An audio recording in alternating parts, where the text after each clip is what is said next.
load insofar as establishments and employers are concerned, so that they will be able to survive the business and even thrive at it during pandemic. So concept-wise, it is just temporary in nature. Now take note, once pandemic is over, HR, brace yourselves in terms of policy. How do you now convince people to resume work?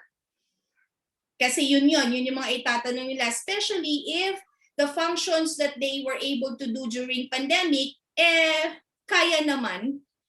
You now have to start thinking forward 1 year, 2 years from now. How do you explain to people that these flexible arrangements were intended to be temporary and it is never intended to be a benefit? Ano ba yon? Klaro ba yon, Miss Rose, 'di ba?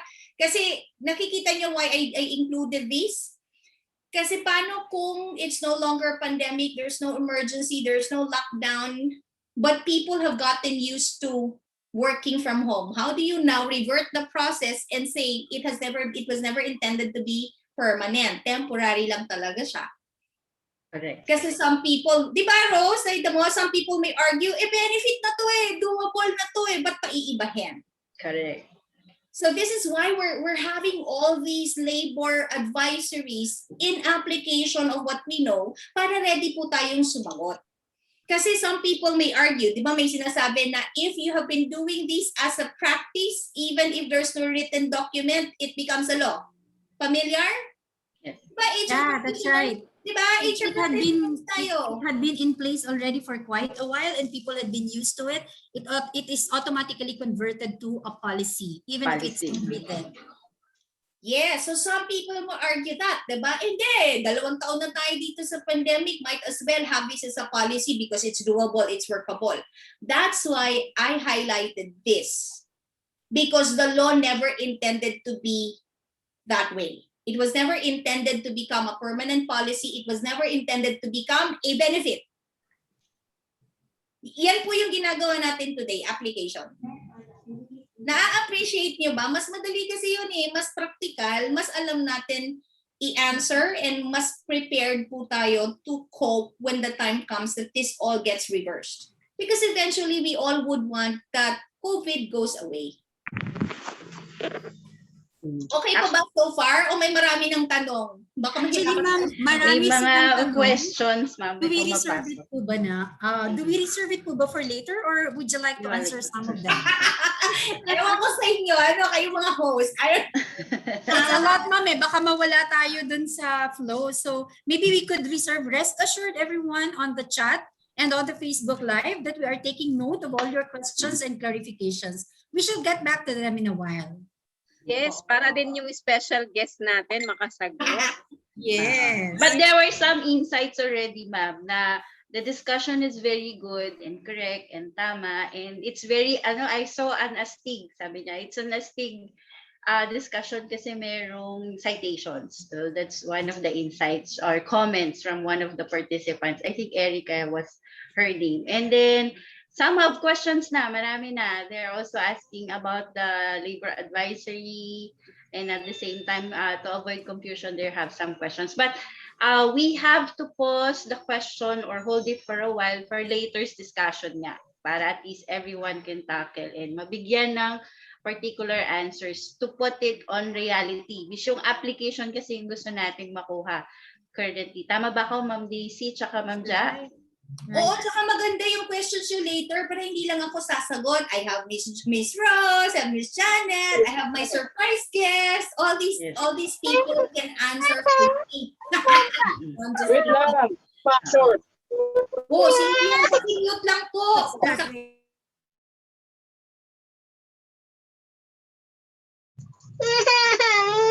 Hindi ako. Ayan, in-unmute ko sarili ko. Mute all.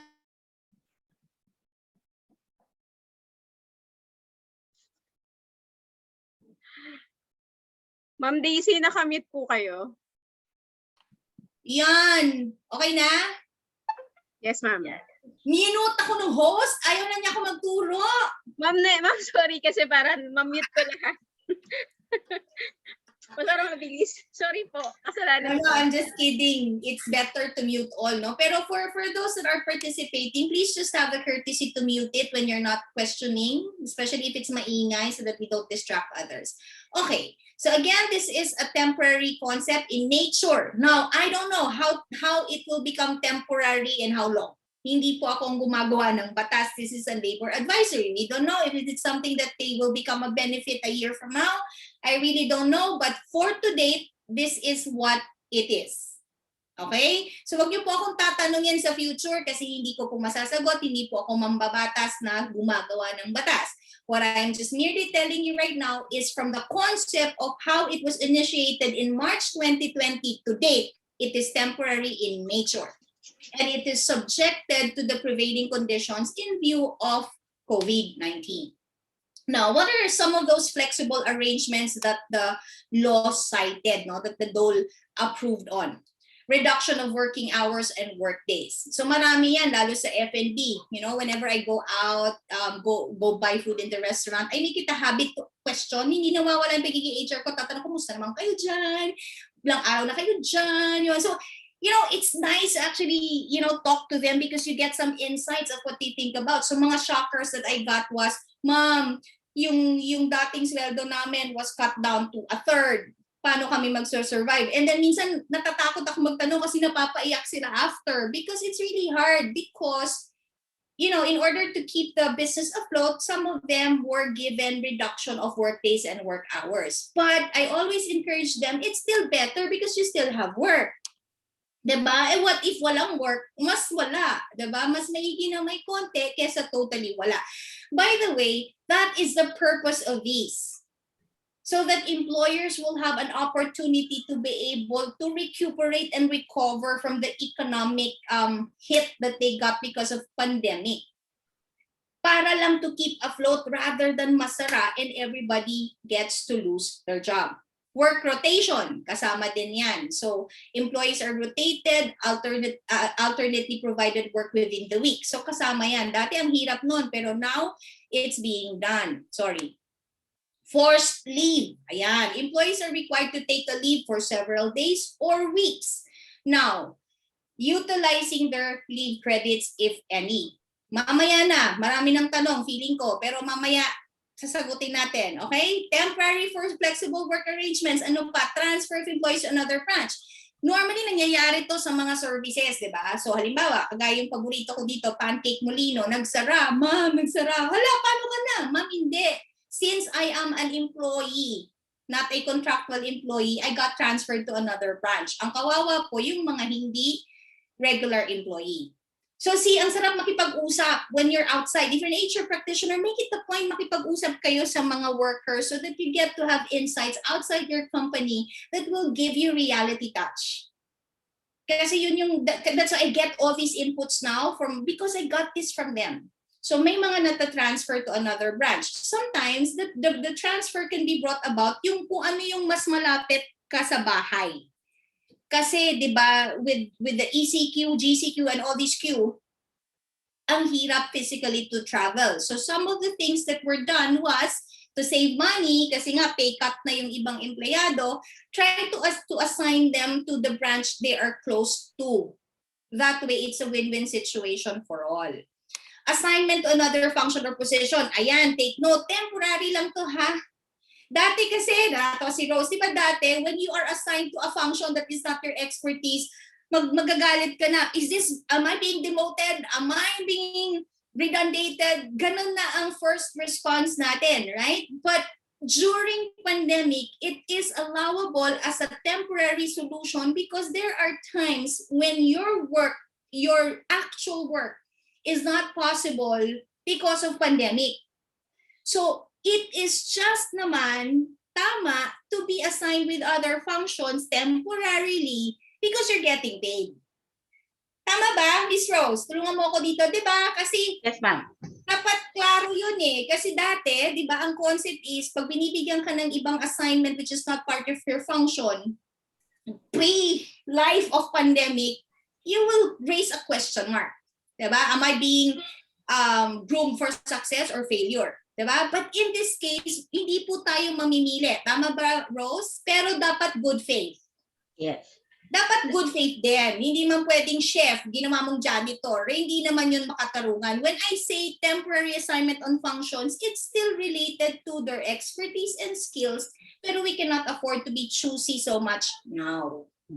And should be discussed properly. And both parties should agree. Should agree. So kaya sinasabi to, lahat ng sinasabi ko po, this is not onerous, this is not one-sided. Dole says it has to be mutually agreed upon by both parties para maintindihan why. Correct. And everything should be done in good faith. Yes. Yan po yung mga importante. Sometimes, partial closure of the establishment. Kasi nga hindi na kinakaya. Okay? Now, what's my source? By the way, ito pa, posting and notices, no? Tama yung sinasabi ni Rose kanina. Bukod sa may agreement, lahat ng advisory should be posted in a conspicuous location. Yung nakikita ng lahat para hindi nagugulat yung mga tao. Diba? It has to be readable to anybody. That way people could not say, I was ignorant or uninformed about a particular change. Now, what's my source? Pull it up. Number 9, 11, 17, 17A series of 2020. Okay? Next. Hahapo ako. If I was asked not to report to work in relation to ECQ, GCQ, at lahat ng Q, ayan ha, baka tanungin niyo ako, will I be paid? Oh, sino gusto sumagot? Andiyan ang sagot. Tanong to ng marami. Hindi ko naman ginusto hindi ako pinatrabaho But my particular function is not required as essential. Therefore, I am not asked to report. It's not my fault. Therefore, I should be paid. Is that right? Well, let's see what the law says. No. No work, no pay policy rule applies. And just for everybody's information, even before pandemic, a fair day's wage for a fair day's work has always been the fundamental, foundational motto of the Philippine labor laws. Kahit po nung nag-aaral pa ako ng batas, ganyan na siya. Kahit nung pinanganak pa yung nanay-tatay ko, yan na po ang ating foundational motto. Yan. So hindi po siya na-invento during pandemic, andyan na po siya talaga. Now, management prerogative is exercised when suspending work to ensure safety and health. Now, like any other, management prerogative is not an absolute right. Again, papasok to good faith, papasok dito yung pinag-aaralan lahat and consent kung bakit. Pinaiintindi pa rin sa empleyado, bakit? Diba? It's always, if there's anything that I want you guys to realize, in everything, you can never go wrong with communicate. Over communicate. You will never go wrong as an HR practitioner when you communicate. If it's on work, no pay, unless you have accrued leaves. In such a case, then you can apply your leaves. If work, normal salary rate applies. Eto na yung susunod na tanong. Ma'am, if I report to work during ECQ, GCQ, at kung ano na bang Q, do I get a hazard pay? No. Companies are not required to pay hazard pay. Is my employer obliged to provide shuttle? Mga tanong to, di ba? May mga lumabas na bang tanong na to na inilabas ko na kasi ito yung mga frequently asked questions. Generally po, no. But, on a good note, if you are working for a company who has a total assets of 100 million and above, then they are required to provide shuttle.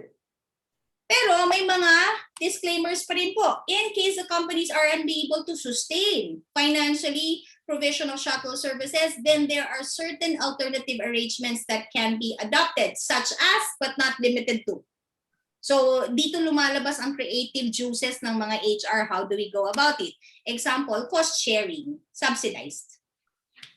Partial vouchers. Reimbursement. So, to name a few. Kayo na yung mag-isip. Source, Labor Advisory number 1 for series of 2020. Para akong ad, series of 2020. Di ba may mga ganon? Para tayong ad sa radyo. Okay.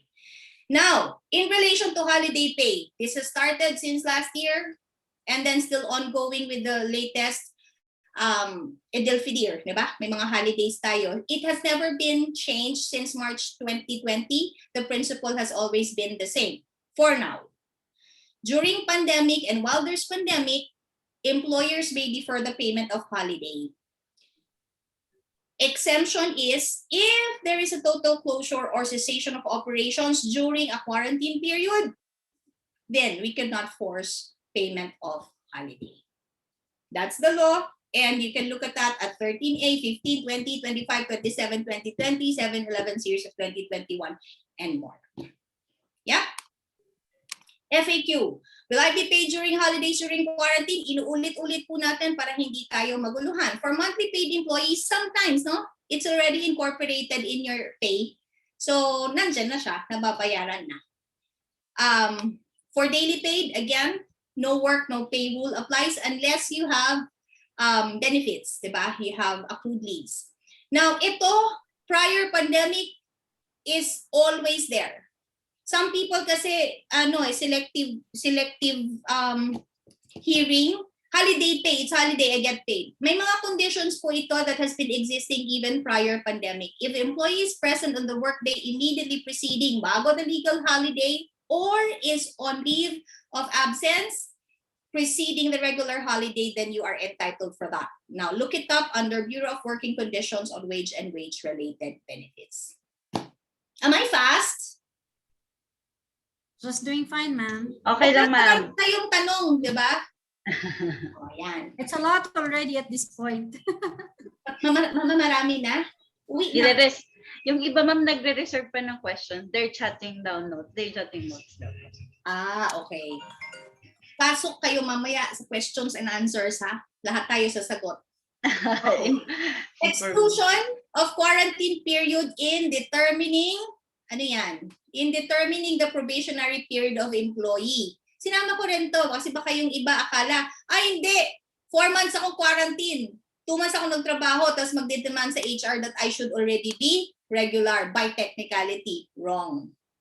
Because for purposes of determining the 6-month period, if you are not required to report to work on months because of that, ini-extend lang. Ini-extend lang siya and it should not be taken against the company. Kasi how could they, assess fairly your performance if you were not working during that time? Again, that's under Dole Advisory 14, 14A series of 2020. Nakakapagod. COVID-19 testing of employees. Employers are not mandated to conduct COVID-19 testing for asymptomatic employees. Hindi tayo mag-work on paranoia lang, no? Who are returning from work. Kasi kahit naman ngayon, di ba, may mga sinasabi na as soon as you report to work for a certain number of days, sometimes 3 days without fever, 5 days, 10 days, safe 10 days, no? With no symptoms, even without testing, they are already presuming that you are well enough to report to work. Even barangays don't require that anymore. That is based on CDC guidelines sa states na ina-adapt natin. Okay? However, some companies, for their peace of mind, for documentation, would require a result. In such a case, they can do that, but they will not. The employee will not be bearing the costs. It should be charged to the employer. Yan. The employer pays for the test. Again, no cost related to or incidental to COVID-19 prevention and control measures shall be charged directly or indirectly to workers. That's the source. Now, what is the employer liability for cost of COVID prevention? We are, as an employer, obligated to shoulder the cost of COVID-19 prevention and control measures such as testing, disinfection facilities, hand sanitizers, personal protective equipment, signages, and so forth. Now, mind you, sabi ko nga sa inyo, mahilig akong magtanong. There was one time I was in a mall, ayoko na lang banggitin kung saan. I saw the person assisting me na wala na talagang alcohol. Wala nang alcohol. Sabi ko, Kuya, wala kang alcohol, I mean, that's wrong. Kasi how do you protect yourself and your customers that you're assisting? And I was flabbergasted and shocked because the person said, "Ma'am, kasi po, dati we have alcohol na refillable. We just refill it. Pinatigil, and then now, kami na nagbe-bear ng cost. Dala ka ng sarili mong alcohol, and if you don't have a filled alcohol, yung may laman, you're not gonna be reporting to work." Na-shock ako I was shocked by that. Tapos, I also got a person who's working in a mall who said, yung face shield na, di ba, dati ang mahal-mahal yan, hanggang sa nagmura to 15, 20 pesos, di ba? The employer bought a lot, supposed to be to profit para ibenta sa, naku, munti ko na masabi ko anong mall, no? Sa mall, for example, di ba? But hindi siya bumenta because biglang bumaksak. You know what the employer did? Chinarge sa company, sa employee yung shield. And what's even worse, mas mahal. Nagre-reklamo sila because they could have gotten it daw at 15, 20 pesos, pero they were forced to pay it at 100 or 150. That's why we have this batas. So that if you think your employers are not following the law, then you have ways for guidance. As HR, you are the voice of the people. So if they cannot defend themselves, you defend them, making sure that you are compliant to the law. Alcohol lang yun, magkano lang yung kumpara mo kung magkasakit yung tao. It can even cause the cessation or closure of your temporary business. So let's focus on that as well. What's the source? 18 series of 2020. Can I be required to pay? Paulit-ulit tayo ha, para hindi tayo ma-confuse. Can I be required to pay for rapid, antigen, RT-PCR swab test? Again, the answer is no. The law is clear. Companies cannot, ano ba yan? Not kanoy. Cannot charge directly or indirectly the cost of COVID-19 tests. Now, what are some of the questions? I tested positive with COVID-19. High probability I got it from work. Is my company liable to cover my medical expense? Ano, Janet? Rose? Anong sagot?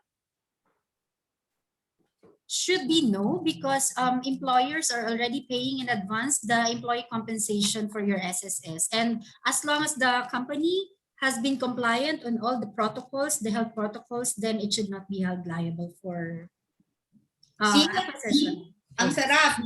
Kahit yung mga mentors natin, ginugulat ko ng ganyan because I'm expecting they know the law and they are correct. No, but it's a qualified answer.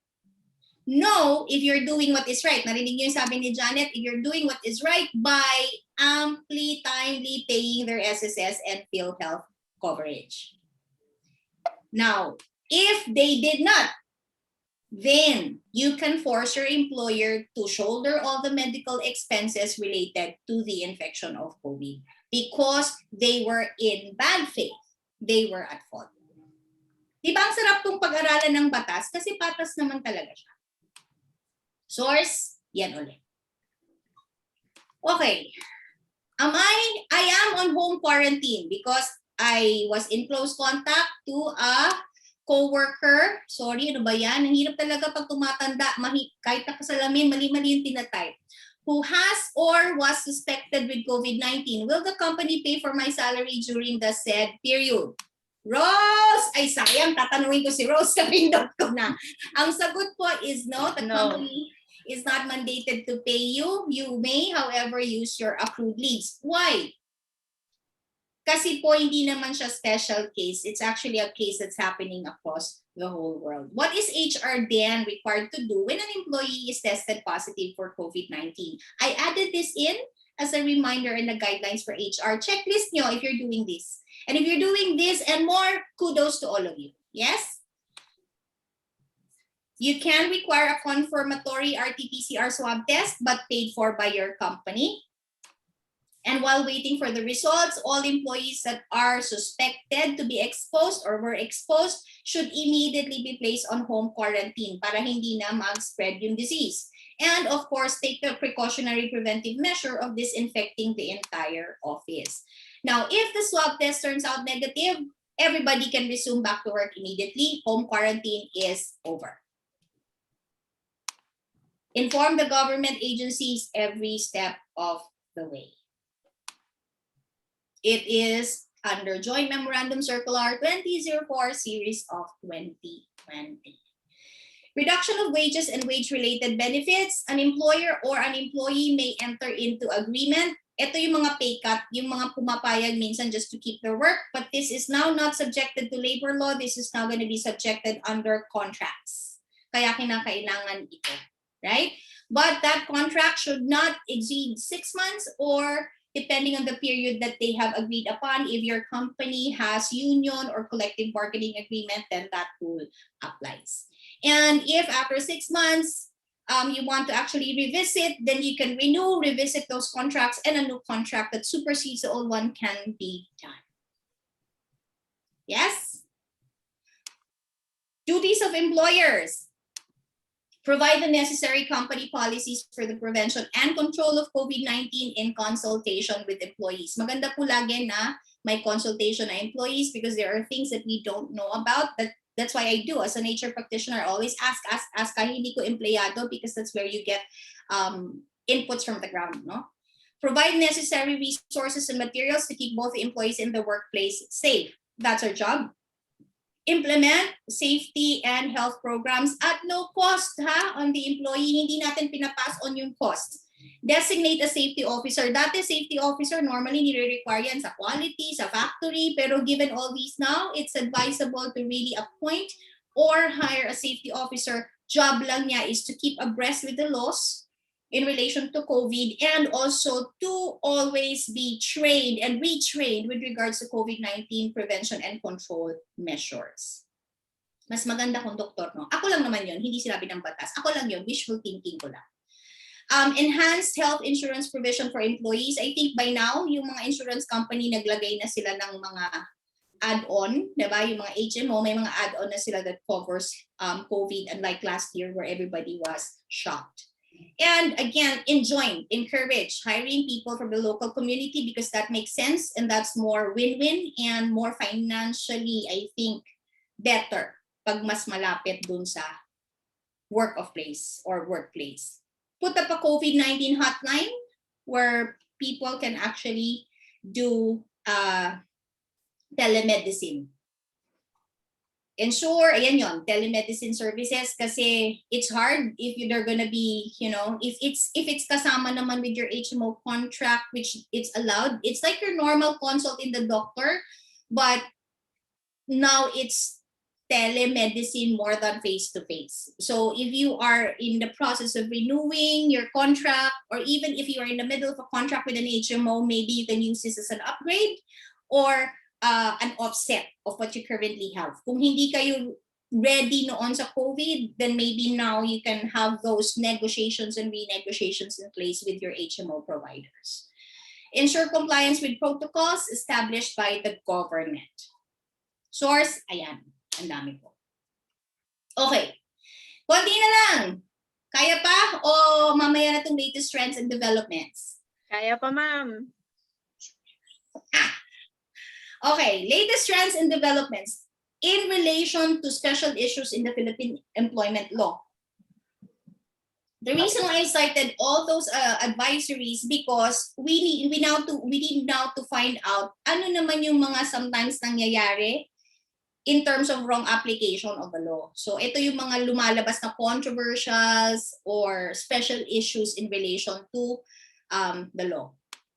So what's the difference in terms of temporary layoff or forced leave? Again, kaya exhaustively sinabi ko na kanina, diba? We can use management prerogative to determine who will be temporarily laid off, not permanently, or be forced on leave.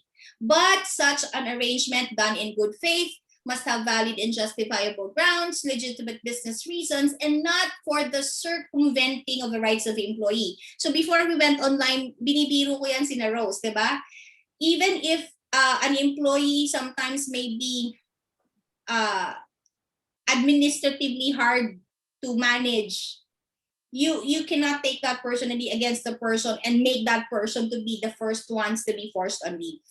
Dapat may policy kayo in terms of how you came up with the scheduling of who gets to be temporarily laid off or who's going to be forced on leave. And it has to always be done in good faith. Okay? And paulit-ulit namin sinasabi ni Rose kanina, it has to be those flexible temporary work arrangements should have an agreement both from the employer and the affected employee. Now, please bear emphasis on the fact that because it is compulsory nature,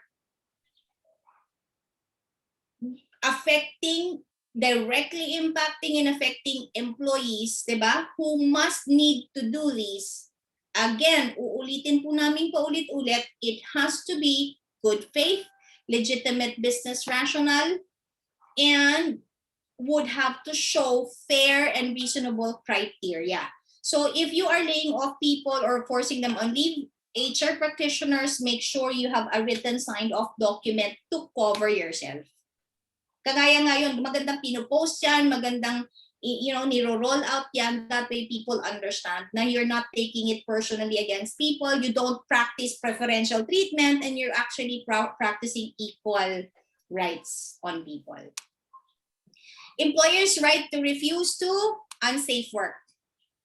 Again, please take note, it's a very contentious issue, diba? Kasi in a particular landmark case in 2018, no? The law, bago yung case, the law in August 17, 2018, naglabas si President, diba? ng law that protects the right of employee to unsafe work. And because of that, diba? Because of this law, there is now an issuance that grants employee the right not to report to work if there is a threat, no? If there is a threat na hazardous to their health. And if they refuse, that could not be taken against them as abandonment of work or insubordination. Rather, they are not supposed to be subjected to retaliation, threat, discrimination, or termination. However, the burden of proof to prove the workplace is unsafe has to be the one claiming it, as always. No, so burden of proof should be given to the employee claiming na hindi ako pumapasok because my workplace is not conducive to a healthy environment. Now, in such a case, you have to make Dole know, and Dole should actually do an inspection. And if they confirm that it is indeed the truth, then the number of days that you were not, reporting to work will be reimbursed to you, and you will be paid back. Yeah. However, if hindi naman yan totoo, then wala tayong pay. Ganun lang kasimple yun. Diba? Now, in relation to pandemic, diba, some employer may insist na safe naman safe even with the existence of COVID. Nasabi na to ni Janet kanina, diba? The employee could not refuse to report to work, especially if the company has done all the necessary health protocols that were advised and required and complied by the government for us to do. Wala na tayong reasons to say no. Then in such a case, how do you handle it? Now it becomes insubordination or it becomes absence without official leave. Kaya maganda yung nalalaman natin to kasi hindi tayo pwedeng mag-handle ng case like how we used to do it. That's why we need to be abreast with all these laws so we know when to use it, how to use it properly. Okay, disease as ground for termination. Remember at the onset, sinabi ko to? Right? Sinabi ko to, pandemic, pwede ba yung gamitin against me? Nagkaroon ako ng COVID, ayaw na nila akong pabalakin sa work. Is this allowed? Is this allowed? Janet, allowed ba, Tesh? Allowed should not be allowed. It should be discriminatory to do so. No. Sino yung nag-no? Ako, kami. No, it should not be a ground for termination because in the Philippines, unlike in the US, we do not practice termination at will. Ayan. Magkaiba po tayo sa US. So sometimes there's a lot of US companies who operate in the Philippines. Ulit-ulit natin ini-explain to sa kanila kasi it's a point of contention and confusion to other US companies because what their laws are is at will, but our Philippine laws is not at will. So medyo mahirap yan, ha? Now, what is your reference point? Memorize this. It is in Article 284 of the Labor Code, which says an employer may terminate the services of an employee who has been found suffering from a disease whose continued employment is a danger, what? To the law, to oneself, and others. Provided that he is paid a separation pay equivalent to 1 month or 1/2 month for every year of service, whichever is greater, a fraction of 6 months construed already as 1 year. Now, does this apply to COVID? Sinagot na ni Janet, arguably the answer is no. Right? Because this pandemic spreads not only in the workplace, but all throughout the community, in fact, all throughout the whole world. Right? And more importantly, COVID is, though highly infectious, is very much treated in less than 6 months. And upon testing negative, then pwede na siyang bumalik sa work and the person should not be subjected to any form of stigma, discrimination of any kind. Now, age discrimination vis-a-vis retirement. You want to tackle this? Sa mga 40 and above? Yan. So ito lang, again, mga reminder ito that in so far as the law is concerned, di ba? The mandatory age of retirement is 65. Optional is 60. However, the law also knows that there are companies that will provide some reasonable private benefit plans, no? They can have that. Yung tinatawag natin mga voluntary retirement package or plan. Just make sure, no, that the employee has finished 10 years at least in service and at least 50 years of age. And as always, it has to be done in good faith, and it has to be done in such a way that there is a clear agreement between the employee and the employer about what they're doing. Kasi there was a landmark case where in 2018, where the Supreme Court decided in favor of the employee because the employee didn't know exactly the terms and conditions of the retirement plan. So he argued he didn't know about it, and it became like an afterthought lang. Therefore, the decision of the court was to declare the employee as being illegally dismissed, and he was actually paid back wages, which is very, very, very, very costly without the loss of seniority rights and other benefits. So what I'm just trying to drive at basically is the point of contention is always express consent. Now, whether that be age discrimination vis-a-vis retirement, whether that be COVID-related issues and policies, whatever it is, do it on the safe side. Make sure they're properly informed and that there is express consent and good faith. That's all. You know, if you do that, you will never go wrong. Okay? So mere mention of the retirement plan in a letter will not suffice. Dapat jurisprudence indicates that it should be with express consent and duly informed. A policy must be clear enough so that employees are cognizant, highly cognizant of what they are signing into. Thank you. Ayan, ang bilis-bilis, no?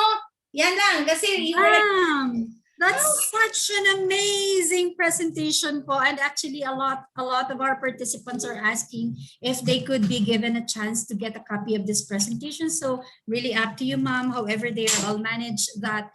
We cannot guarantee providing them the copy of the presentation since, of course, at the end of the day, it's your IP. Although it's like labor advisories, but putting them together into one very nice presentation, that's all yours. So thank you so much. And surely we have all learned a lot from the actual implementations of what we used to read lang all throughout this pandemic. For a year, halos bombarded po tayo ng lahat ng input from DOLE, lahat from DOH, IATF. There've been like so much documents to go over with.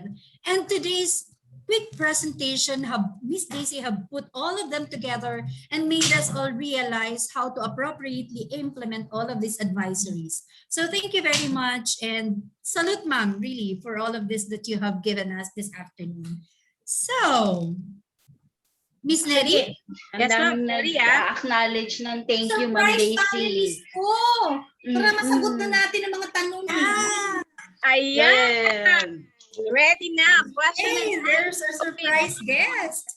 Last week, Sir Darwin Rivers And of course, with me, with Ma'am Janet, Ma'am Rose, and our speaker today. Kaya handa na ang question and answer natin, Ma'am Rose. We have here Yes. our speaker last week, the president and the founder of Philippine HR Group, and the mentee ng ating mentor na si Ma'am Daisy, si Sir Darwin Rivers. Hi, Sir Darwin! Nalampasan na ako niya ni Darwin. Nakamute daw siya. Oy, magbasa kayo. Nakamute ako. Sabi ni Darwin. I-unmute natin si Sir Darwin. Host. Darwin, I love you. Yan. I want Darwin to be here because Darwin did my job already last week by providing you grounds for dismissal and what are the things in terms of we should take note in administrative cases. I want him to be here and all the other HR mentors here so that you get the benefit of not only policy, advisories, but how you apply it effectively, efficiently, getting the best of both worlds. So ang ganda-ganda to this afternoon kasi meron kayong madaming teachers na sasalo ng mga tanong ninyo. Ayan. Love you, Darwin. Nasaan ka na? Hi, boss! Good afternoon. Good afternoon, everyone. Isang napakagandang Saturday afternoon to each and everyone who's listening right now and watching at HR Calabarzon. Last week, I mentioned this ng paulit-ulit.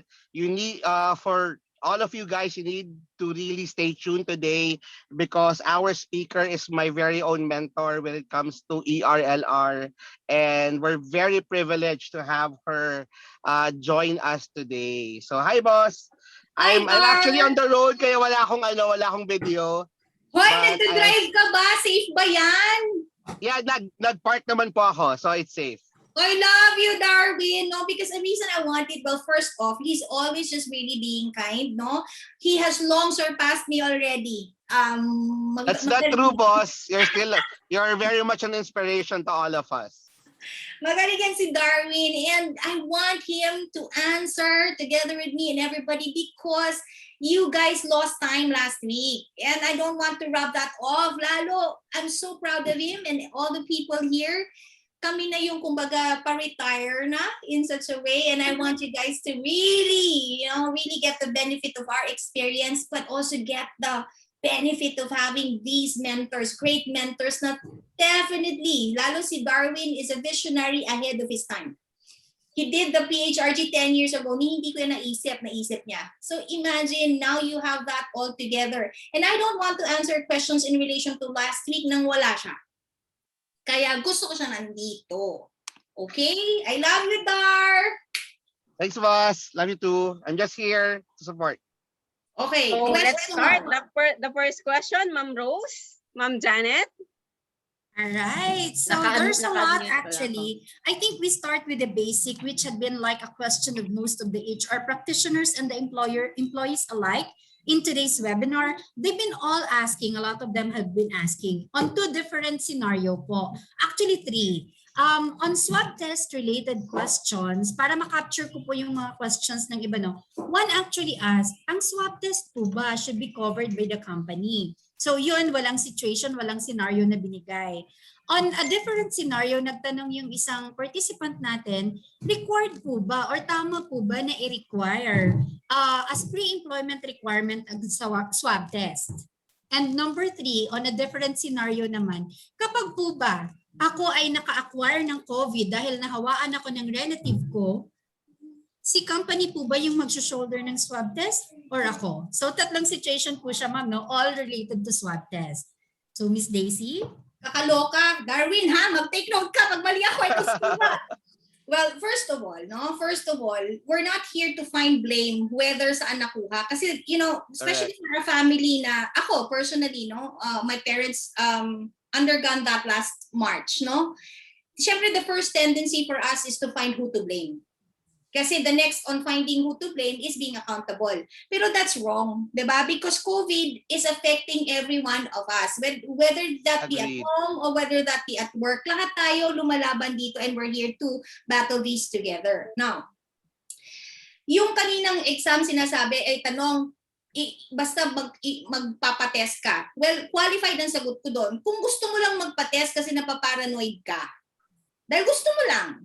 You cannot force the company to pay for that. Kasi gusto mo lang yun on your own. Hindi ka naman nila ni-require. Gusto mo lang for your peace of mind. Kasi maybe you were exposed to a friend or a relative, then hindi mo ma-require yung company, especially if you know that the source is more personal than company related. Tama ba ako, Dar? Si Darwin. Pag personal yun, mahirap yun i-require kasi alam mo kung saan galing, di ba? Then as a person who is due diligently also goods towards of others, ayaw mo rin maka-infect, di ba? So kung alam mo, lalo na from a personal end, meron kang ganon, gawin mo na on your own. Di ba? That's for your own peace of mind as well. Now, ang sinasabi, and in fact, even in the law says, kapag asymptomatic na, hindi mo nga pwedeng i-require. But if a person is showing symptoms, first off, kailangan sabihin mo yung company, huwag mong itatago. You have to let the company know, you have to let the government know if you were directly exposed or you are under investigation because that is your accountability towards other people. Kung alam mo nang may ganyan ka, why do you still spread it? Then the first thing would have to actually prevent it from further spreading. If the company requires you to do that, then they pay for it. Malinaw po yung batas doon. Napaka-linaw. Now, yung sinasabi, ba't lagi kami continuously nire-require? Well, first off, depende. Kagaya sa F&B, di ba, sa food business industry, pagka Every 2 weeks. di ba, every 2 weeks i-require yun. Bakit? Because your job directly is in contact with food. And Same that's with part hospitals, of ma'am. safety. Same with hospitals, same with frontliners, same with delivery people. That is highly dependent on the function of your job. For you to keep your job, you have to always be healthy. Therefore, the company, through good faith, business reasons, valid and reasonable, lawful and justifiable reasons, they can require you to take swab tests. But the direct and indirect cost of it should be borne by the company. Dar? Si Darwin nawala. All right. So while we're waiting for Sir Darwin, siguro we can take on another questions because there's really a lot coming up. Question, reaction, Rose. Ayan. Nakamute daw si Darwin. Huwag niyong i-mute si Darwin. Guys, huwag niyo i-mute si Darwin. Hi, boss. Actually, I basically agree on everything you've said earlier. It's really the cost will really be for the company. Pero kailangan natin tandaan, no, bakit nga ba natin ginagawa ito? I think na-explain nyo na nga ito, boss, kasi kung part ng role mo ay kailangang mapanatili na hindi ka dapat nakakahawak kasi frontliner ka. So may responsibility si company na i-require ka na mag-undergo ng test every 2 weeks. Kasi ano yun part ng role mo, part ng responsibility ng employer mo at part ng responsibility mo bilang frontliner. Now, the cost will be borne by the company. Pero kung ikaw mismo, yung out of the blue lang, sabihin mo, nako, baka mamaya meron akong COVID or whatnot, kung hindi naman siya work-related, then it will be your responsibility to bear that cost. Now, I just have to remind everyone also that if you have symptoms, then PhilHealth will bear the cost, di ba? Kasi PhilHealth had already said that if for each and everyone that would have or would show symptoms of COVID, then automatically if you go to a public hospital or even to a private institution, they would bear the cost of your COVID test. I think it's really very important. Thank you, Sir Darwin. I think it's really very important for employees and HR practitioners to take note of all this. Medyo mga tricky kasi yung mga conditions and situations surrounding this COVID-19. So, like for example, if you have a symptom, sabi nga ni Sir Darwin, covered siya ng PhilHealth, you make sure that when you go to a private institution, that private institution conducting diagnostic test for swab is actually a PhilHealth accredited. Kasi meron pong mga non-accredited. So hindi niyo po yun marireimburse or hindi niyo po yun marirefund. So it's very important pag gusto ng employees ninyo na may symptoms na mag-conduct or mag-undergo ng swab test, please make sure na accredited yung institution na pupuntahan nila. And There. let us not Yeah, forget, sorry Sir Darwin, sige, you're So saying go something. Rose, go Rose. Okay, and let us not forget, it was encouraged based on the article and labor advisory given that each company should give a COVID-19 policy for their company. So whatever it is made by the company as a policy for everyone or their employees, that should be followed, okay, by everyone. Kasi it differs on one company to another, the policy. Okay, but it all is generally sinusunod natin kung ano yung mandated and strongly advised by our agencies like Department of Health, IATF, and especially our labor office. Okay? So wag po natin kakalimutan yun. Go ahead, Sir Darwin. Thank you. I would agree on what you said, Rose. Siguro balik tayo dun sa situation kasi ang most of the questions that were being given to us is ano yung responsibility ng employer. Dapat isipin natin ano yung responsibility ni employee, 'di ba? So, responsibility ni employee na hindi siya magkaroon ng COVID, na hindi siya mahawa, na kailangan gawin niya yung buong pag-iingat para i-make sure that he or she is always healthy, that he or she is always COVID-free. Kasi hindi natin po pwedeng na sabihin na pa nagka-COVID ako, sagot ka ng company or sagot yan ng government kasi nagbabayad ako ng tax or part yan ng privilege ko. We have to understand that this is a very different situation. This is the pandemic only happens 100 years and each and every one is adopting. And there are certain guidelines and laws that is being presented both to the employers and to the community because guidelines, 'di ba? So may responsibility yung bawat isa. And each and every one should ensure that yung guidelines na binigay ng gobyerno, yung health and safety guidelines ay masunod ng bawat employee. And from our part as HR leaders, kailangan information dissemination. Sabi nga ni Boss Daisy kanina, one of the core responsibilities of HRs right now or people leaders right now is primarily information dissemination. We have to ensure that people are know and they have the right information, the correct information to be able to understand what is COVID and how they can protect themselves against COVID. I would agree with Darwin, no? Just to give you an example, hindi porke COVID siya, born lang siya totally by the employer. Bakit? Diabetes. Is that born by the employer? No. Diabetes can be brought about by your lifestyle, by the food that you eat. Now, who's the better person responsible to take care of your body? Yourself. Ganun na lang kasimple. Let's not, because as is, pandemic is very complicated, it's very complex, and all your HR people could not even sleep with the many things that they have to be abreast about because it's a working document, it's a working virus, and it's not something that you can say, alam. Tama nga sabi ni Darwin, di ba? 100 years. And sana nga kahit 1,000 years, huwag na magkaroon ng pandemic, di ba? But when it hits, and this is the season in our life when there is, then, di ba, wag naman nating itapon na sa company, kasi atin yun eh, di ba? At the end of the day, it's your life, it's your health. So do what you can from your end to make sure you're healthy too.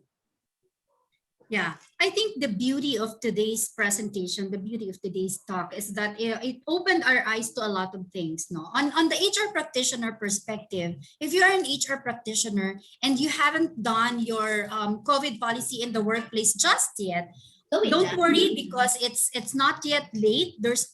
We always have time to start over. So do it right now. Start working on it right now. Go over the correspondences and the advisories and start drafting your COVID in workplace policy. Now, if we are on the employee side, syempre lahat naman tayo mga employee, no? So I think yung sinabi ni Miss Daisy kanina is a good call for all of us. No? Please stop blaming and realize that all of us are work in progress in this pandemic, and that it's true, Miss Daisy, that your HR practitioners wouldn't even have enough time to sleep, trying to cover up everything that we would need to do to make sure that you are working in the safe place and that you are protected, because at the end of the day, whatever happens to you would have direct impact to how the business are running or operating. If even one employee got sick, it would basically affect the entire department or even like require the company to do temporary closure, which is why it's really important that if you are in a perspective of employee at this moment, change that perspective, change that mindset, and be able to realize na lahat tayo may pananagutan dito sa nangyayaring pandemya. Because it's never anyone's responsibility. It's everyone's responsibility. So yeah, let's go ahead and find the best way to work together, hand in hand, HR and employees, let's all work together, including the business owners. Okay? O, question ka mo, para masagot ni Darwin lahat. Yeah, Sir Darwin. Thank you, sir. Okay, meron pa maraming tanong. Miss Marami tayong Daisy, Sir question. Darwin. Sabi dito, may Actually- isang tanong po na nag-pop up, no? Miss Rose, yung sa vaccine, anong pagkakatanong niya? Actually, ang ipa-follow up ko sa ng question, since we're done with yung testing and everything, both on responsibilities between employees and employer, may isang tanong dito from Dexter Santos. Sabi niya, what if the employee, especially a safety officer, contacted COVID in the course of his work and dies? What claims, if any, can the family of the deceased employee claim? So punta naman tayo dun sa mga makukuha daw if an employer died daw po due to COVID. Teka lang, ma'am. Di ba normally, pag empleyado tayo, meron namang death insurance, life insurance, di ba? Just because namatay tayo sa COVID doesn't make it special. The cause of death is COVID. The cause of death on other cases could be accident. The cause of cases of others is all these things. Now, what will the company get? Then what is the policy and what is the governing compensation for that? Di ba, Dar? If your compensation is $500,000 in terms of death, then i-process yun madali. Agree, boss. Aside from the group life insurance that you might have in your company, I believe that naglabas na si ECC, di ba? Ng Yes, ng yes. guidelines about Correct. it. And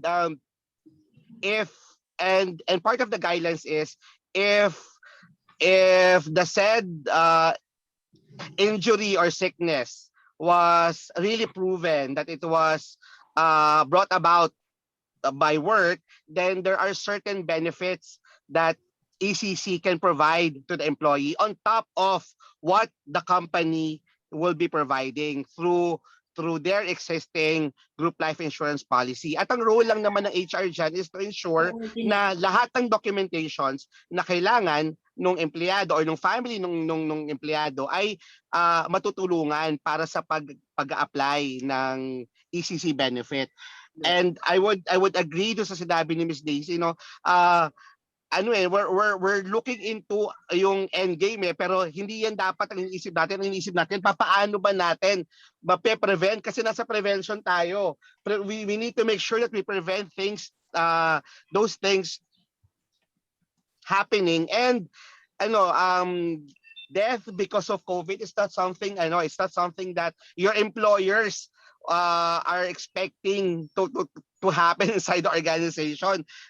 Believe me, napakasakit po para sa mga people leaders, napakasakit po para sa isang HR na malaman na may sakit ang kanilang empleyado, na namatay ang kanilang empleyado. Ano po yan parang ako personally, ang nararamdaman ko yan is ano pa yung dapat nagawa ko o may nagawa po pa ba ako. Pero we can only provide as much as we can, di ba? Within our power, within our resources. End of the day, it's really the person. What can the person do to prevent that also? Tsaka just to add, no, kaya sinabi ko what is the company supposed to give? Kasi yun yung required sa atin kung may benefit tayong ganon. Yung sinasabi ni Darwin is on top of because the government also has, has a responsibility to take care of their citizens. Ang trabaho nating HR is combine all that. HR, sa company in respect, and then sa government, mag-coordinate tayo. But no one is also stopping us from taking care of ourselves. Diba? Individually, ako personally, I get life insurance for myself. Whether that be COVID or even before COVID, I want to make sure my family is taken off and properly when I die. Combine nyo lahat yan, that's the benefit. Diba? Pero hindi, again, we all go back to, tama sinasabi ni Darwin, hindi natin lahat pwedeng iligay sa employer. May responsibility si government, may responsibility tayo, may responsibility yung employer. But all of that is limited only. Diba? So we have to do what is for us. Walang pumipigil sa atin nun. Gawin natin yun. Gawin natin yun. Two-way lagi siya. Hindi siya just one way. If there is a responsibility of the employer, there's a responsibility by the employees. Right. Okay, so, all right, medyo dumadami yung tanong sa claims. Nagpa-follow up, Miss Daisy, regarding claims daw. Sorry na, okay. The claims are really important for us to discuss about, no? Kasi sabi nga natin, ito yung kung paano na natin ma-enjoy yung mga benefit. Pero sabi nga ni Sir Darwin, mas maganda sana ang perspective natin, doon tayo sa prevention, na wag na sana tayong dumating doon sa point na magkaroon tayo, maka-acquire tayo. Kasi it would be a never-ending issue kung sino ba yung magko-cover, paano ba natin gagawin. But I think the most important is for an HR practitioner to make sure that whatever is in place should be implemented. And for the employees should follow the required protocol na binibigay ng government. I had this like one case in the past, no? Contacted na pala siya. I mean, direct contact pala siya ng nag-positive sa bahay ng girlfriend niya. Pumapasok pa rin regularly kasi okay daw siya. Normal daw siya. I mean, symptomatic pala. Nakakatakot, di ba? Kasi the difference between COVID and last year and COVID this year, medyo nakakatakot ngayon because I had first-hand experience. My 3-year-old baby boy and my husband had a COVID in 2019 in October. And my mom, just this month, last month actually, in March. Very different po talaga yung behavior ng virus sa katawan last year at this year. Imagine, she's really well. She's really okay. Pero nalaman namin na yung binisita namin na may sakit nung 2 days ago ay nag-positive pala. So that's when we found out na siguro kailangan nating mag-quarantine pero okay siya, wala siyang nararamdaman. After 1 week nawala yung panlasa niya, nahamog-hamog na siya sa amin. I mean, the situation is different. And we need to be very conscious. As a person, we need to be very conscious. Kung alam mo na na-expose ka, kahit asymptomatic ka, huwag ka nang lumabas, huwag ka nang pumasok. Responsibility, totoo. Yes, responsibility, accountability. Kasi ito yung something na mas malala pa yung COVID sa giyera eh. Kasi hindi natin nakakita yung kaaway natin. Ang hirap. There's God. We will always be guided and protected. Pero if you don't do anything to protect yourself, your family, and your community, then it would be a never-ending struggle talaga. So, Miss Daisy, para masagot lang natin ito, tinatanong niya, follow up po ito din sa claims. Paano daw po kung ang trabaho ng employee ay transporting employees to a highly contagious COVID area? Tapos, syempre kasi na-expose siya, kailangan niyang mag-quarantine. Babayaran daw po ba ng company yung kanyang quarantine period? Although, napahaginan na po natin pa kanina, nadaanan na. Pero just so we can also answer this, Miss Daisy, would the company cover the days when the employee was quarantined because medyo highly exposed siya due to the job function? Huwag niyo po akong sisihin na hindi po akong gumawa ng batas. Sagot po pa rin sa batas. Ay, hindi. Siguro what the company can do, if they know it's a highly infectious disease, that's when sometimes management prerogative comes in. Maybe to protect their employee, stop operations muna on that place. Diba? Or if cannot be helped because it's really essential, make sure that the employee is properly protected. Kasi wala pa po talaga, di ba? Ang sarap sabihin yes, di ba? Pero hindi po ako yung batas. Wala na ako, baka singilin ako dito ng mga tao, di ba? So akin lang, I mean, if your line of business is essential, di ba, make sure, just don't do the minimum then kung kaya naman financially. Do it with due diligence anymore. Ikaw, Darwin, tingin mo. I have a situation like that before last year, Boss Daisy, that there are certain employees who are saying na hindi kami pupunta doon sa lugar na yon kasi yung area na yon ay sabi sa balita napakaraming may COVID. So ayaw nilang mag-deliver nung mga desktop or laptop nung mga new hires namin. So ano daw, dahil baka daw prone sila sa disease. Now, wala naman sinasabi yung law na pag nagpunta ka doon sa lugar na yon ay kailangan bayaran mo yung tao ng extra or kailangan i-cover mo yung tao kung ano man yung mangyayari sa kanya. Kasi end of day, again, it's the responsibility of the person, also the employer, to ensure that the person has the proper tools, 'di ba? Proper tools and proper knowledge on how to protect himself. Pero pag nandun na siya, kung mag-deliver lang siya ng unit, ng computer, ng desktop, then kailangan alam niya kung paano i-protect yung sarili niya. There are certain companies na nagbibigay ng hazard pay. But again, ang hazard pay kasi nasa batas yan, meron niyang certain conditions sa pagbibigay ng hazard pay. Hindi po lahat ng industriya o hindi po lahat dahil may COVID, lahat ng employer kailangan magbigay ng hazard pay. Meron po siya mga requirements. So, yun. At end of the day, para sa akin, it's really what the company is giving the employee in terms of how to protect himself or herself, and then the responsibility of that person to ensure that proper protocols are in place. Kasi wala naman sinasabi na halimbawa yung isang lugar naka-lockdown, malamang hindi na mapupuntahan nung tao mo, 'di ba? Pero kung hindi naman naka-lockdown yung tao, sinabi lang na halimbawa, this is just a perfect example. The place is Pasay City and we need to deliver goods in Pasay City. Pero hindi naman naka-lockdown ang buong Pasay City. There are certain barangays in Pasay City that are in lockdown. Pero yung pupuntahan ng tao hindi naman identified as a lockdown area.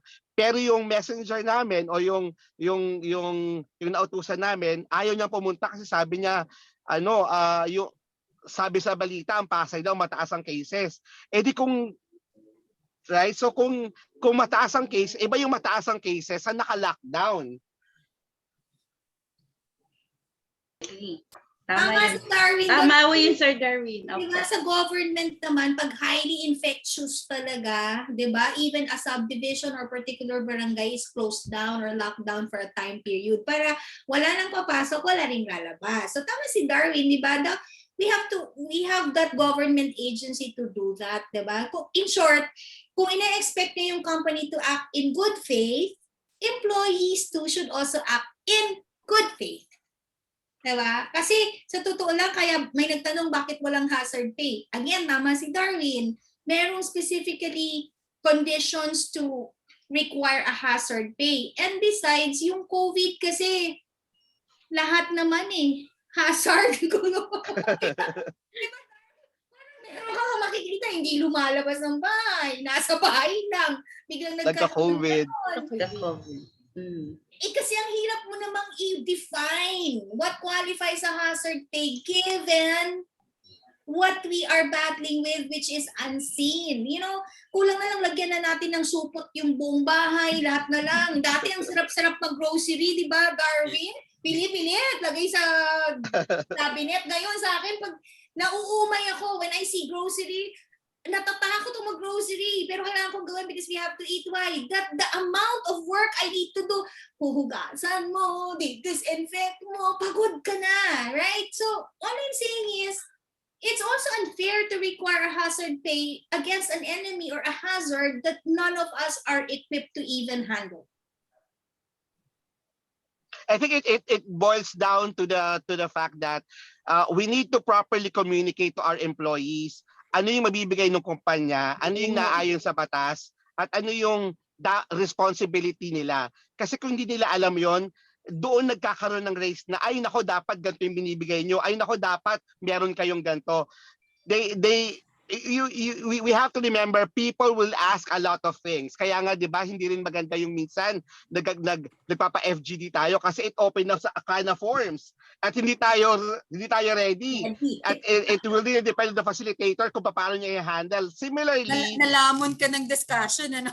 nalamon ka discussion. Nalamon Similarly, the way to avoid things like that is for you to be able to have proper policies in place, proper communications in place.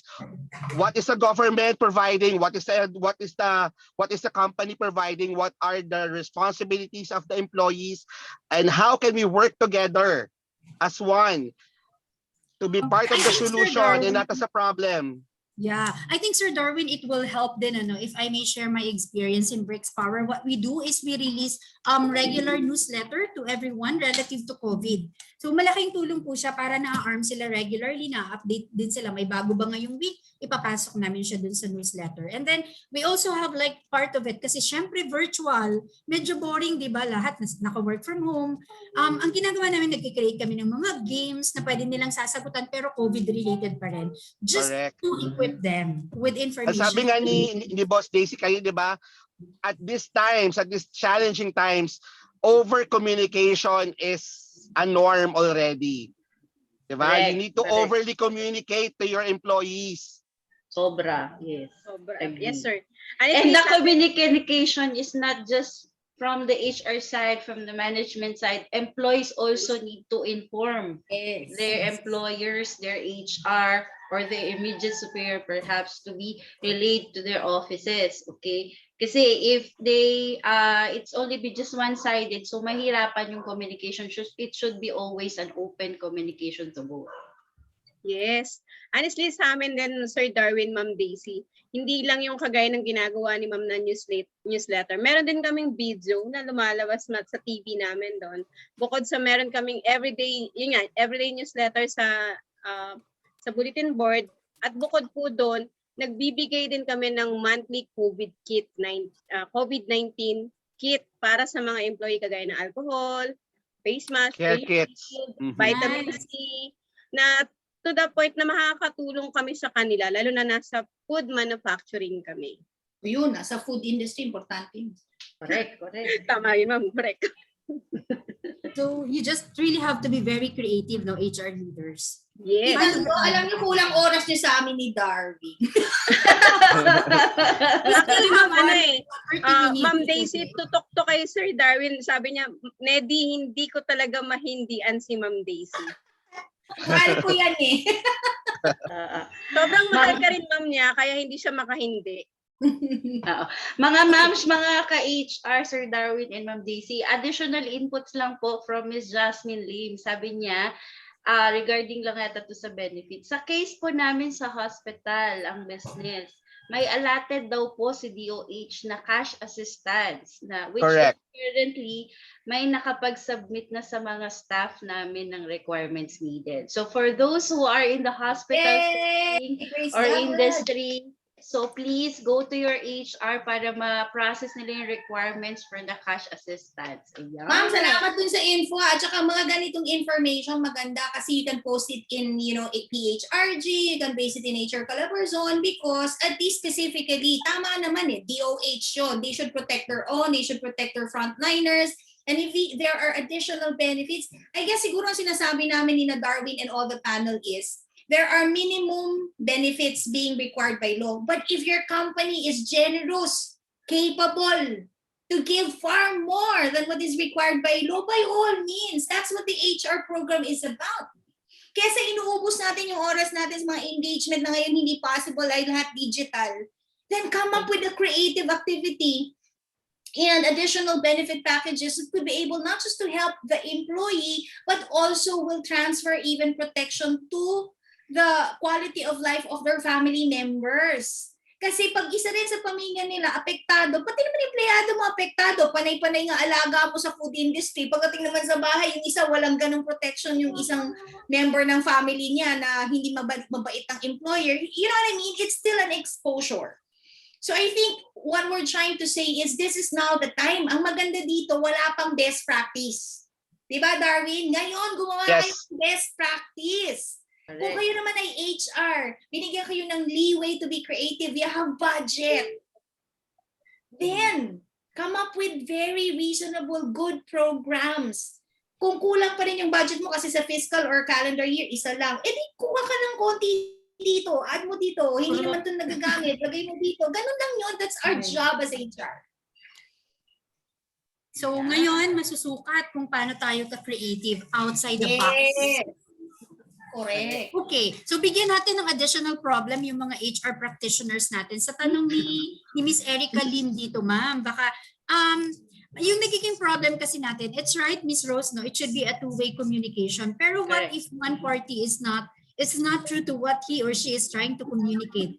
For example, some of the employees daw nag-AWOL ngayon kasi they are no longer happy and they wanted to exit. And they make use of COVID situation to say, oh, natatakot akong pumasok, hindi ako papasok. So ang tanong ni Miss Erica Aquino, sabi niya, up to ilang beses daw tayong HR na magsisend out ng return to work order. At ano yung gagawin natin if an employee is no longer willing to, respond to the notice to explain. They're not responding to call, they're not responding to text. Ginamit yung COVID para mag-resign, mag-AWOL, no? So what do we do about it, Miss Daisy and Sir Darwin? How many times? Actually, dapat review nyo yan. Tinakaw na yan ni Darwin last week. Di ba? Grounds for termination yan eh. I'll leave that to Darwin because sanay na sanay yan si Darwin. Even panahon pa ng sa Itel, we know already. No? I'll leave that to Darwin. Kaya gusto ko siya nandito eh. Kasi he spoke about that last week. But, just to be clear, yun nga yung sinasabing good faith. Di ba? If one of the issues that we have in terms of COVID being used by the employer unjustly to terminate somebody illegally or forced leave, that rule applies also to employees. Yung iba, ginagamit din yung COVID just to go AWOL or resign or what have you. In such a case, lagi ko namang sinasabi to no rights are absolute on both parties. When your right starts to encroach on another, that's where case is birth. Alam na alam ni Darwin, tinuro ko yan eh. Bago ko i-pass on sa kanya yan. Parang ganito, diba? Halimbawa, ito, binenta ko kay Rose. O Rose, o kahit ibigay ko lang, Rose, ayun na to. What right do you have over here? Rose, pag nakuha mo. Digitally, kunyari kinuha mo na, andyan na sa'yo. Akin na yan, ma'am. O, what right do you have? Ownership. Ownership. Is your ownership absolute? Sure? Pag sinabi mong absolute, you have absolute right. Not sure. Tanong ko sa'yo, if for example, you want to abuse this, can anybody stop you? No, sa'yo to eh. Gusto mo siyang lapirutin, sirain, sunugin. Can anybody stop you? No. No. Pero ganito gusto kong gawin. Rose, total maganda yung binigay kong sumbol pen. Inis ako kay Nedy. Pakipato mo nga si Nedy nito. Why? Nobody has the right to say no kasi own mo to eh. Yes. But see, that is not absolute because when you are exercising your right over something that is encroaching someone else's right to be protected, that is no longer possible. That is the beauty of the law. We have limited rights. Our rights are never absolute. The problem comes when we act and feel as though our rights are absolute. That's why we have policies, laws, and good faith to make us all live harmoniously without hurting ourselves or others. And that's the same with issues like this. So, bigay ko kay Darwin. Natutuwa ako dyan. Ang dali ng sagot dyan, pero kay ni Darwin yan. Thanks, boss. Basically, wala naman nagbago doon sa sinasabi ng batas kahit na ngayong pandemic. You have to follow due process.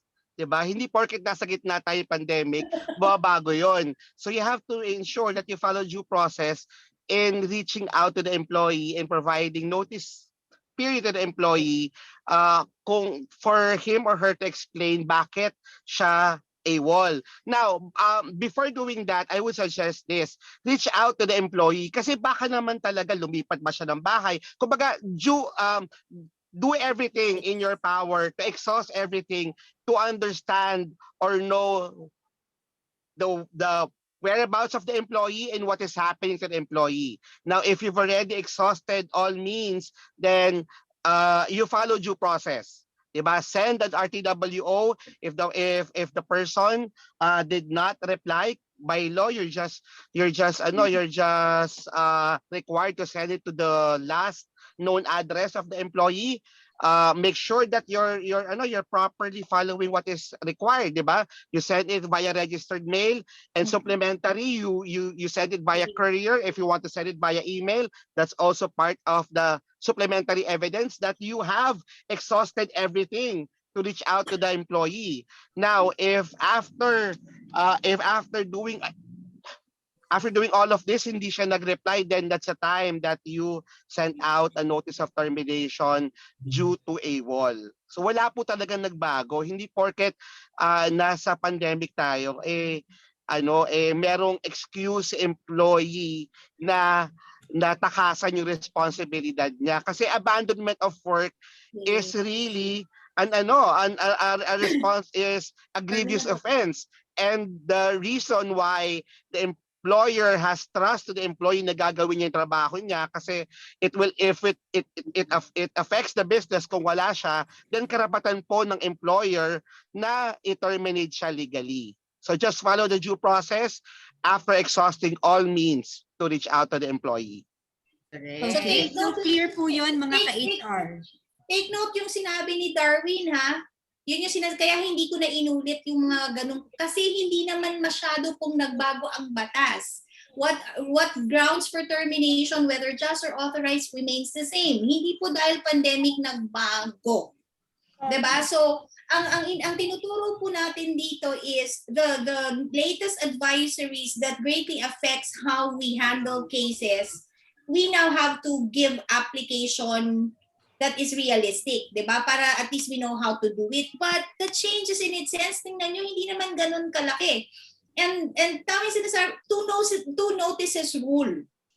Kung bibigyan mo lang kasi siya ng one day na wala, pa-explain mo na, to me, I will highly suggest against it. Yun yung sinasabi ni Darwin. Siguro mo 1-2 araw na mawala, exhaust mo muna. I-text mo, tawagan mo.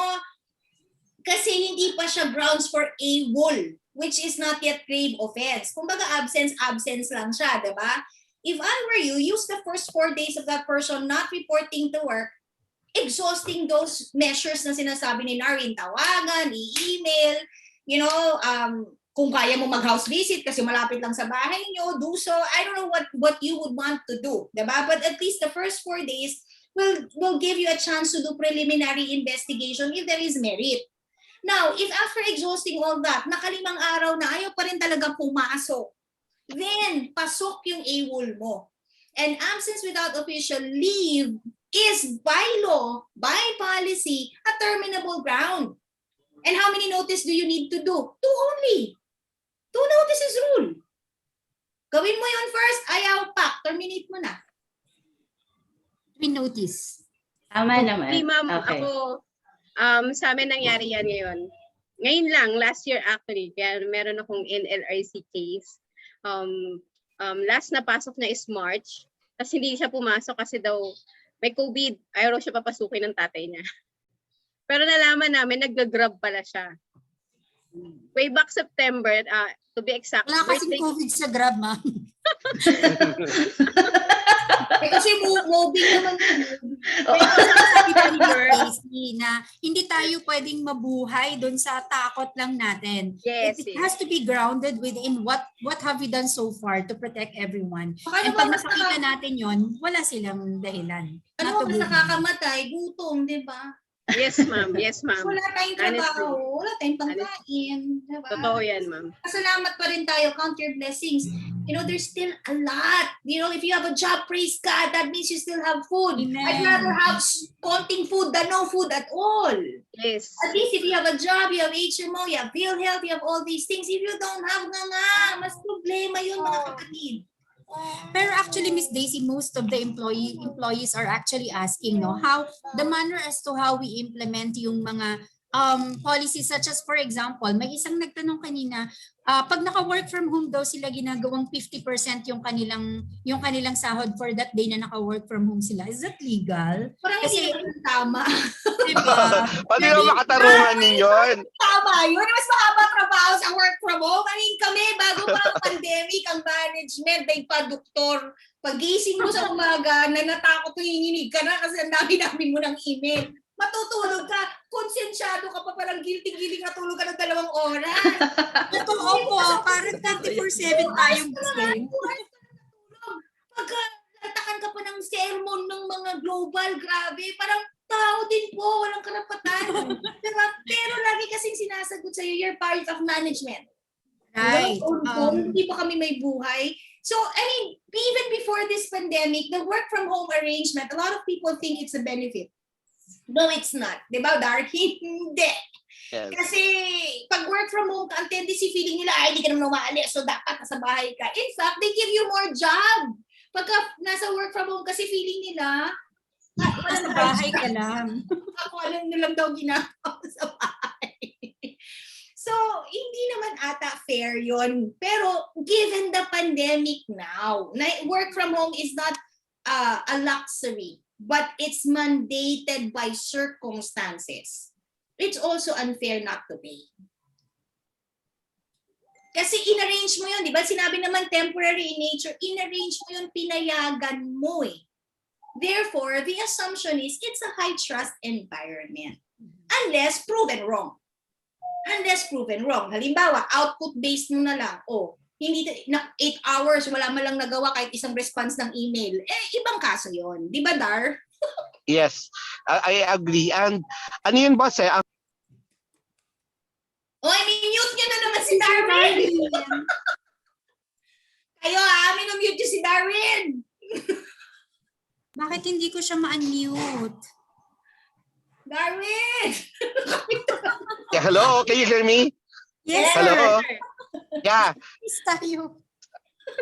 sorry. I was yun, sabi ko nga na mute ata ako kanina. I would agree with Boss Daisy. Not paying you the full 8 hours even if you are working from home is unfair. It's an unfair labor practice. Basically, ano yan eh, if you're working off site, you are still working, you're still doing, you just need to you have to make sure that you are productive throughout the time. Kumbaga ginagawa mo yung expected sa'yo. Diba? Eh, hindi pwede dapat na sabihin ng kumpanya na naka-work from home ka naman, hindi ka naman lumabas ng bahay, so dapat half pay ka lang. Hindi po ganon. And I think responsibility yon ng management, responsibility ng HR na i-educate yung management about what are the rules and regulations in terms of fair labor practices. 'Di ba? Hindi hindi naman magbibigay ng ganyang kautusan ang kumpanya kung hindi rin dumaan sa HR. So you have to ensure na pag meron kayong naririnig na ganyan, ang una nyo kausapin HR nyo para mabigyan kayo ng kaliwanagan. Kasi baka mamaya, chismis lang pala nasa ibang kumpanya. Hindi sila binabayaran, di ba? Gumagawa lang ng issue. Kasi may mga narinig na rin akong ganyan eh. Pero when you deep dive into it, it's a different situation.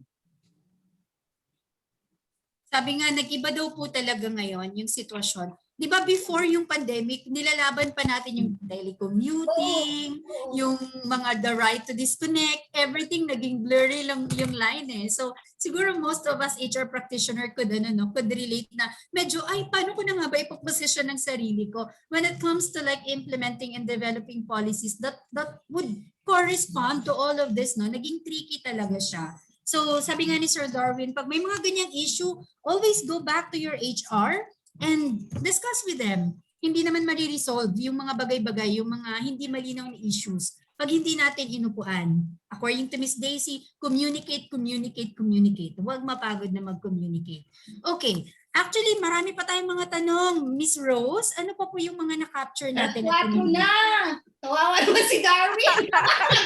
Doon sa tabi ng taas. Ask 2 questions na lang mga kapatid. We will try to Magalit na saan cover. si Darwin.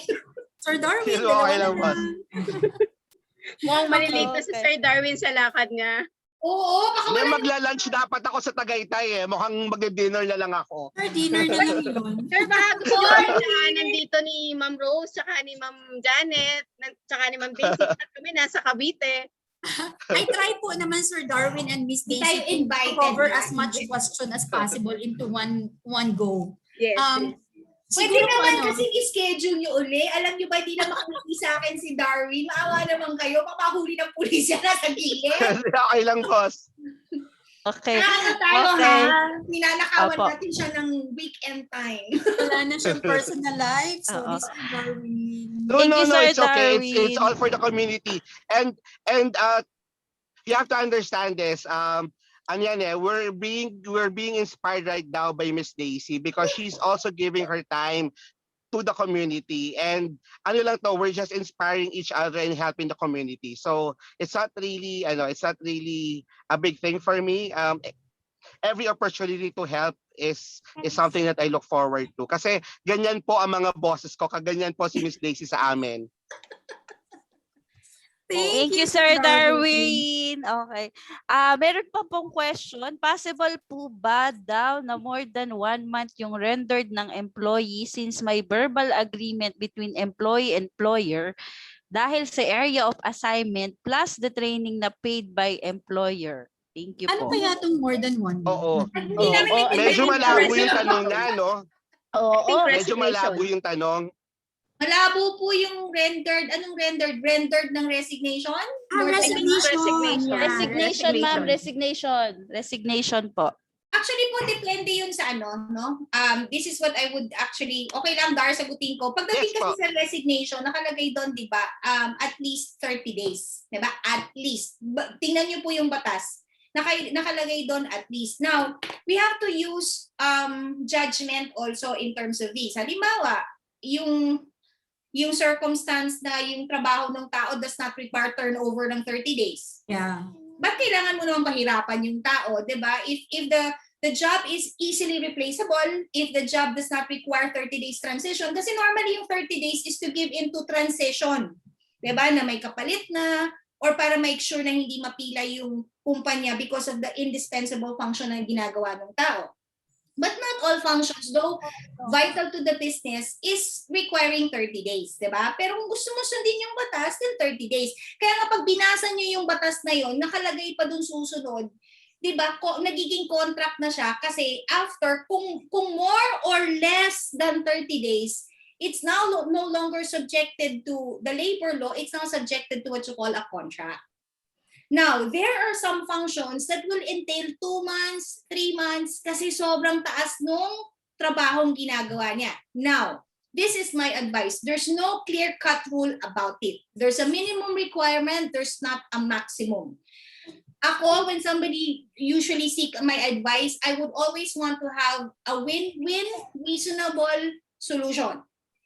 If extending the rendering of the resignation will jeopardize the job of the other person to a new company, that's unfair. Kasi hindi naman trabaho ng tao na mag-antay ng replacement mo para lang makalipat siya doon. Again, it's not about absolute rights. It's always about equal rights, diba?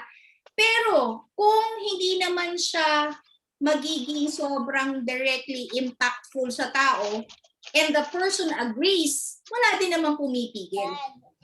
Again, it's a case-to-case basis depending on circumstance. Halimbawa naman, the person is being petitioned to go to the USA, ilang taon niya nang iniintay yun. Biglang sudden news, kailangan mag-dispense ng gamit, tapos meron ding ticket na provide. So there's an urgency. In such a case, huwag mo rin naman siyang i-require ng 30 days kasi may justifiable cost din naman yung tao to say na hindi ako pwede ng 30 days. Diba? That's why it's so important for the person and the superior and HR to always talk. Kasi ang sarap-sarap po ng batas.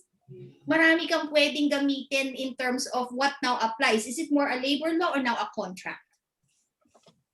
Masarap yan. Masarap talagang pag-aralan ng batas. Diba? Tsaka yung sinasabi na, remember, if the employer has the right to terminate services of an employee, equally, an employee also has the right to terminate the services of an employer. Kung halimbawa, yun, kagaya nung kasasabi kong case, unjust masyado yung nire-require sa kanya, inhumane, jeopardizing a person's career or jeopardizing a person's health or whatever, you don't need to render 30 days. You can even go immediate. So again, depende yan. There's no clear-cut rule. There is a law, there's a guidance, but it all depends on what the case may be. Hindi namin maintindihan ni Darwin kung ba't siya nirender ng matagal, ano yung circumstance, and it's unfair for us to decide at this point if it's legal or illegal. In another perspective, Miss Daisy, may mga nagka-clarify po dito, no? Kasi what if like it's the employee who really wanted to leave na earlier than 30 days?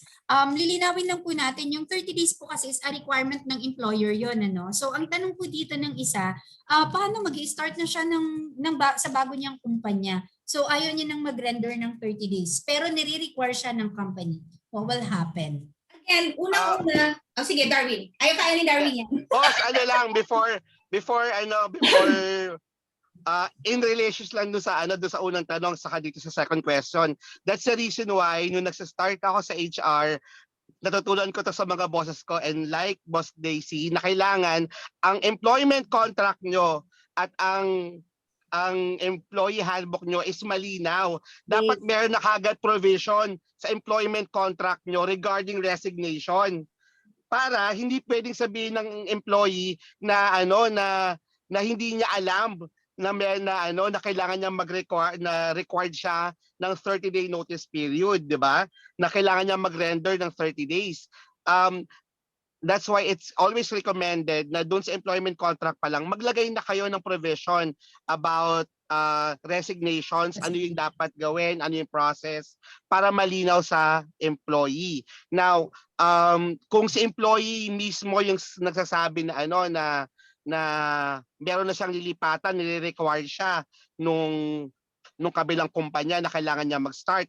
Two things. One is dapat maunawaan nung lilipatan niyang kumpanya na gusto ba nilang mag-hire ng isang tao na immediately mag-resign dun sa company kahit na hindi nagre-render ng 30-day notice. Ganun ba klase ng employee ang gusto nila? Kasi kung magagawa ito doon sa current employee, magagawa rin ito sa kanila. So dapat nilang irespeto na meron talagang rendering period na mangyayari from the time na i-hire yung isang bagong empleyado. Second is, it's a requirement ng law na kailangan magkaroon ng proper transition. Now, pwede namang sumulat at mag-request si employee doon sa employer niya. Now, it's with management kung i-allow niya to waive the 30-day period or to lessen the 30-day notice period. Actually, titingnan niyo yan sa Article 285 of the Labor Code. Article 282 of the Labor Code are the just and authorized causes to terminate an employee. Just causes, right? Not that authorized. Just causes. When you look at Article 285, side by side yung titingnan yan. Basahin niyo yung batas, napakaganda. Let me read. Am I allowed? An employee may terminate without just cause the employer-employee relationship by serving a written notice of the employer at least a month in advance. Kasi yun po yung minimum requirement ng batas. The employer upon whom no such notice was served may hold the employee liable for damages. Ito yung sinasabi ni Darwin. Ito ang batas at and if it is also something that you incorporated into the policy, written yan, there's no use na bakit ka pumayag na mag-start ka ng ganun. Klaro sa batas na dapat may 30 days ka. Klaro din sa policy na dapat may 30 days ka. That is the general rule. Now, in any general rule, there's always an exemption to the rule.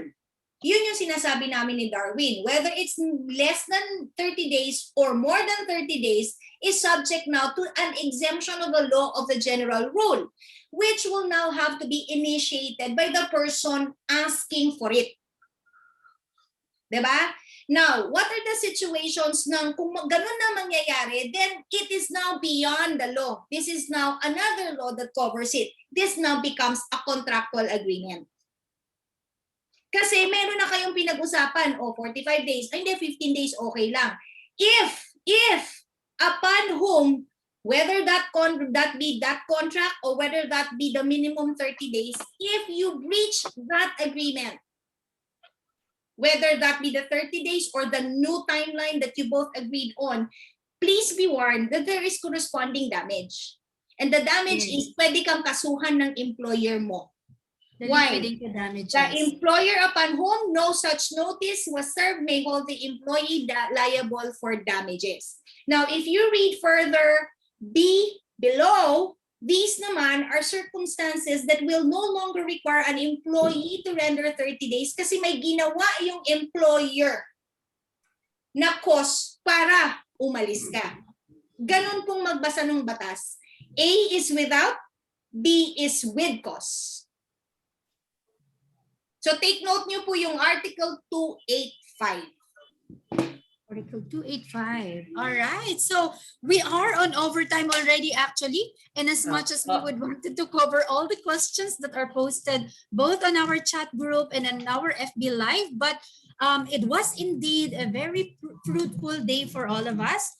Thank you so much, Miss Daisy, for imparting so much. Janet, before you say goodbye, can I tell something? Sure, Sir sa lahat Darwin. sa lahat po ng mga nanonood at nakikinig ngayon sa HR Calabarzon, sa lahat po ng members ng Philippines HR Group, ang speaker po natin ngayon is si Miss Daisy Lacwalan Calanta, one of my loved mentor. Now, if you are looking for a speaker, if you're looking for a consultant, please reach out to Ma'am Daisy. I would highly recommend her for any trainings or any consultations that you would need for your organization.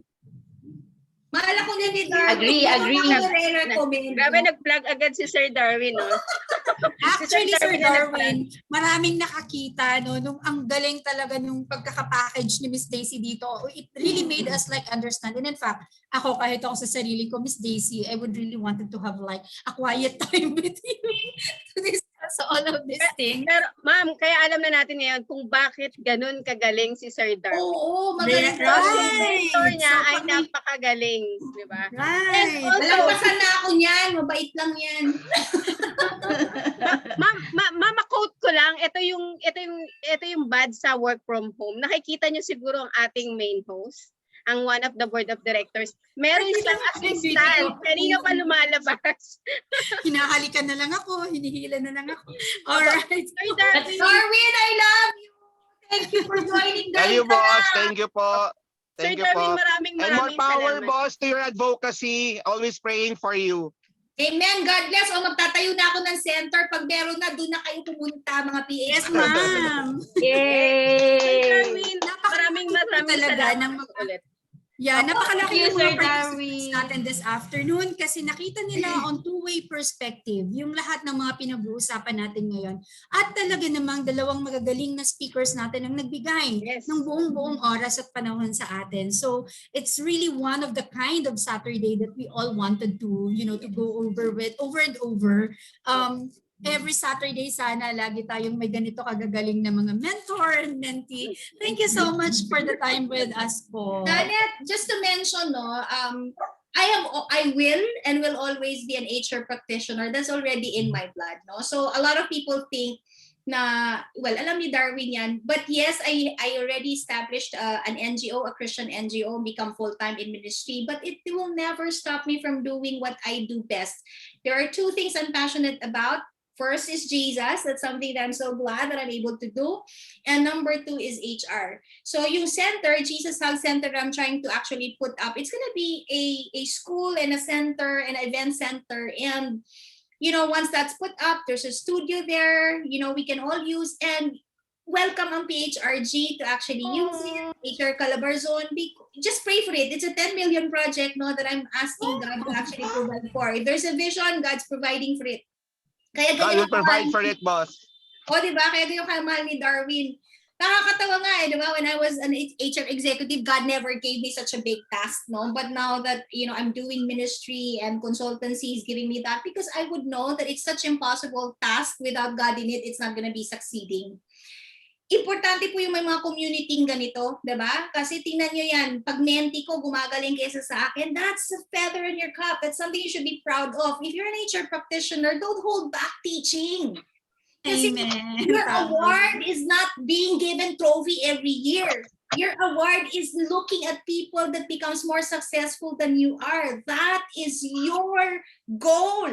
If you have impacted such a person like that, huwag kayo maghilahan pababa, maghilahan kayo pataas. And if you have resources to share it in the community. That's the blessing of community. At the end of the day, it's all about love for others and love for God. That's right, Miss Daisy. Actually, yun po yung advocacy ng HR Calabarzon group. No? The reason, Miss Neddy's reason for coming up with this, it's an offshoot of the Philippine HR group. Everybody knows that, right? From Sir Darwin. Miss Neddy decided to come up with the same advocacy or with the same community in Calabarzon. And we all try our best. This is actually volunteerism, people, just to share. We all try our best to share our time and resources, what we know, to be able to help people grow also on their particular part of their career. In fact, ako, Miss Neddy knows this, no? Myself, I never had like enough time in my life because I've been handling like multiple companies in the past and even up to present. And I realized that when you give time for others, that's when you find more and more time.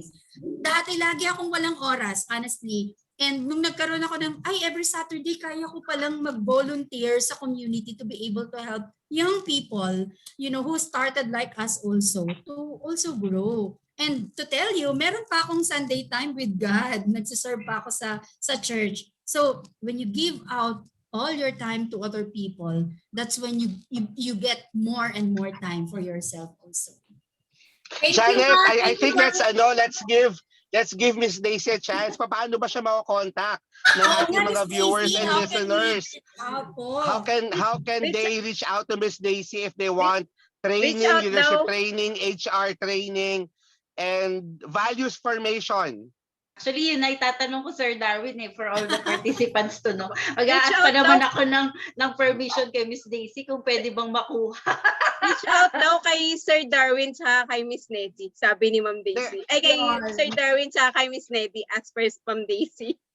Kasi I'm busy. Well, first of all, I'd like to say thank you to the PHRG group, to Darwin. Talagang close ko yan.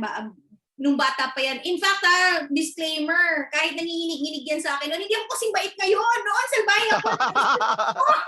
As in, bago sila lumapit sa akin, okay ba yung mood niya? Okay ba yung ganyan? Kasi nung kabataan ko po, salbahe talaga ako. Magaling ako sa trabaho, pero salbahe. But, God is good because now He transformed me. Siyempre, pag bata tayo, mainit pa, no? But if there's something I like really about Darwin, Ivy, Paraluman, yung mga Cycle peeps yan talaga, napakagagaling sumunod, napakagaling matuto, and more importantly, they're visionaries and, creative juices, andun talaga doon pa. Talagang mahilig silang mag-isip outside the norm. So take inspiration to that, diba? Because what they can do, you guys can do also and more, lalo yung mas kabataan. But you know what I admire most? Kung gusto nyo pong gumaling sa industriya, it starts with a humble heart. Mahirap po kasing turuan yung ayaw matuto kasi feeling niya alam niya na lahat. True. Even at my age and even at the things that I accomplish, I always want to keep learning and keep relearning because once you say you know it all, that's actually the death of your learning. So maging humble tayo to ask services or help when you need it from others, wag po tayong mahiya because that's what the community is all about. Second, be kind to one another. Wag po tayong masyadong makompetensya sa isa't isa. At the end of the day, God created one unique person in you. Walang ibang Nedi sa bilyong-bilyong taong na to kundi si Nedi din. So it's so hard to keep comparing yourselves with others. It's stressful. It's not a blessing. Be good at what you do because God has already given you your unique resources. Yun yun. Nobody can do it better anyone than you. Ganun ka ginawa ni God. Huwag kang mainggit sa iba, kaliwa. It is just you. Be thankful and be grateful to God all the time because without God, relatively, we can't do anything. This pandemic has proven that. Kahit ko pang pinakamayaman, kahit ko pang pinakamagaling, if pandemic hits you, it hits you hard. So always give glory to God. Kasi God knows, God alone will give you open doors. Diba? How you can reach out to me? Well, normally you reach out to Darwin for PHRG, you reach out to Nedi for HR Calabarzon, but if you really want to reach out to me anytime, nobody's stopping you. Just type in Jesus Hugs Ministries, just type in Daisy Calianta, Lakwanan Calianta, nag-iisa lang, kita mo may Lakwanan Calianta, maraming Daisy Calianta, pero ako lang yung Lakwanan Calianta yan. You can easily find me already, and I would be glad to mentor you, help you out, because we are already on this stage, we don't need to actually prove ourselves. We are unique by our own. Huwag tayong maglaban-laban. We are all one family. Let's just be loving of one another and be encouraging of one another. Diba? Yan si Darwin, napakabait. Diba? Yung sinabi, boss. I have ceased to become his boss many years ago. But see, respect, courtesy, kindness, that is character. Mayroon kasing ibang tao, babait lang sa'yo pag boss ka, pero pag hindi na, akala mo kung sino na, di ba? But you know, people who knows how to genuinely be kind, be courteous, be loyal, you would see them succeed in life because God will be good to them. Yes. Kaya naman po, very successful si Sir Darwin being the president and the founder of Philippine HR Group. Kaya very inspired akong mag-found ng HR Calabarzon because of Sir Darwin and Ma'am Daisy. Kaya naging isa sa mentor ko na si Ma'am Daisy. Oo, nakakarating yan sa bahay ko. Malapit lang sa Napunta nga din, Ma'am Daisy. Sabi mo muli, no? Di ba? Magkalapit lang tayo. Anyway po. Anyway, Ma'am Janet, para sa... Hey, wag mo na ako bigyan ng certificate. Tumigil ka na. Sige na. Eto na, meron syempre, ma'am. Siyempre meron, ma'am. Ma'am, Si Darwin, may utang ka last week. Bigay mo yung pareho. Okay, so eto na po, dear HR practitioners and enthusiasts, take note po, Jesus Hubs, hanapin nyo lang si Miss Daisy Calianta and Sir Darwin Rivers. You can find them anywhere. They're so popular, so you can just Google them and then boom, magpa-pop up na po yung mga details nila. Don't forget to get in touch with them should you need anything. All right, so in appreciation of the time and effort you have given, the both of you have given to HR Calabarzon Group, we present to you this certificate of appreciation, Miss Daisy L. Calianta, for sharing invaluable knowledge and experience as our resource speaker for the 25th e-knowledge entitled Handling Cases Under New Norms, conducted via Zoom and Facebook Live today, May 15, 2021, signed by our founder, Ms. Nedi Estrella. Thank you so much, ma'am. Co-facilitated by a friend, very good friend of mine, Darwin. Sir Darwin Rivers. Thank you so much po. I've heard a lot of Sir Darwin talaga. I really wanted to meet Sir him. Darwin, is it possible to take a picture with you? Hoy, ano ba? Sobra ka naman po. Baka nagpa-drive na si Darwin. Driving. No worries po. Iniimbitahan po namin ang lahat na paki-open po ang ating video for our mandatory picture taking. Mukhang mandatory. Yes, ma'am. Maka-mandatory po tayo ngayon. For documentation. Okay. Nice to meet you all with your faces na ang gagwapo, ang gaganda. Hello. Miss Daisy, alam mo, marami sa kanila po, yung matagal na nating kasama. Ayun, nakita ko ulit si Doc Elton. Sila Frenzy, tatlo sila. Thank you so much, guys. Hi, for joining. Thank you. Yes. Ayan, marami And po actually, Miss Daisy, marami po tayong participants today via Zoom and via Facebook. Mayroon pa pong galing Tokyo. Wow. Yes. But Tokyo, let me Japan. apologize if I had to speak in Tagalog as well. Don't get angry emotion again to me, ha? Because I'm trying to do it because majority is Filipinos. That's why I had to ask disclaimer. Somebody got mad at me because I wasn't speaking straight English. Guys, I can if I want to, but it's not. That's why I had to ask. So please, don't get mad if we can't speak straight English because it's better also to speak Tagalog. Yan. Yay. Smile lang po. Time to smile. We Wait lang po, reached more than 225 in our Zoom and more than 30 in our Facebook Live.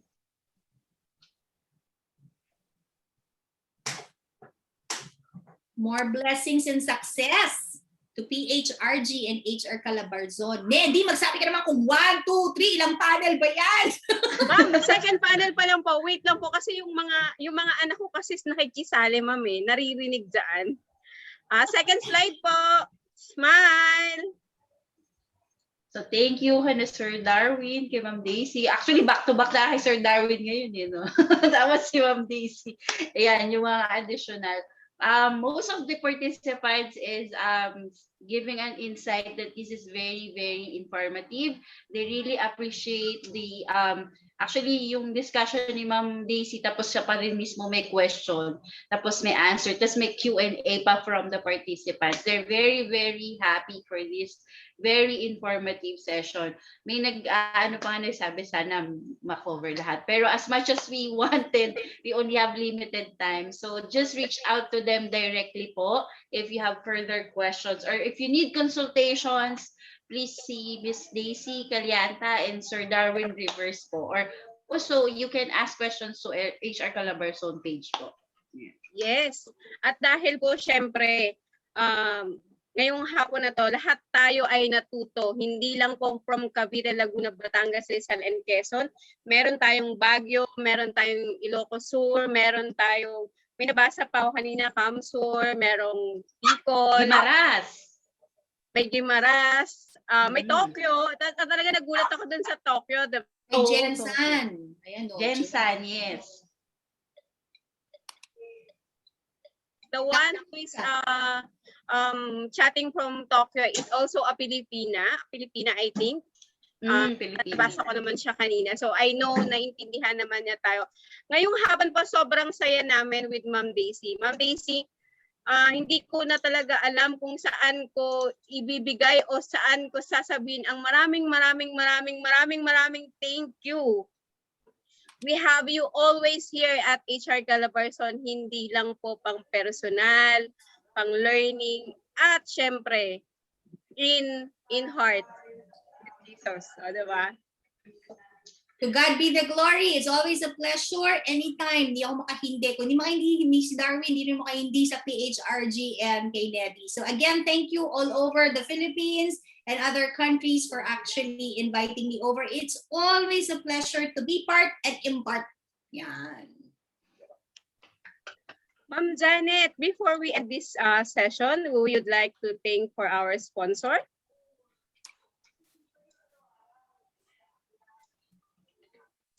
Okay.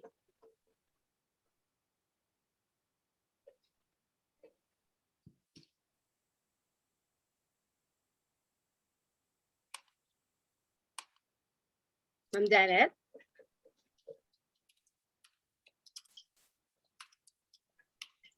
Nakamute pala ako, sorry po, technology. Okay, so we thank the following sponsors who are helping us for us to conduct and realize, continue conducting these webinars. We have St. Peter. If you need anything, please contact our founder, Miss Neddy, on the following numbers you see on your screen.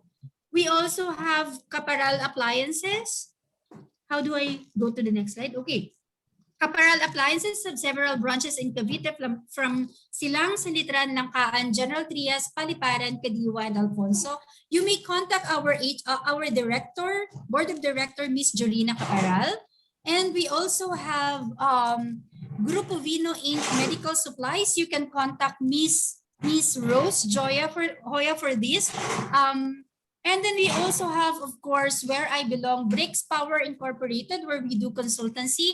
You may contact the numbers that you are seeing on screen, and we're also searchable in FB. Just type Bricks Power Inc. we also have with us this afternoon Sabon Factory, who is located also in Cavite. The number is on your screen now.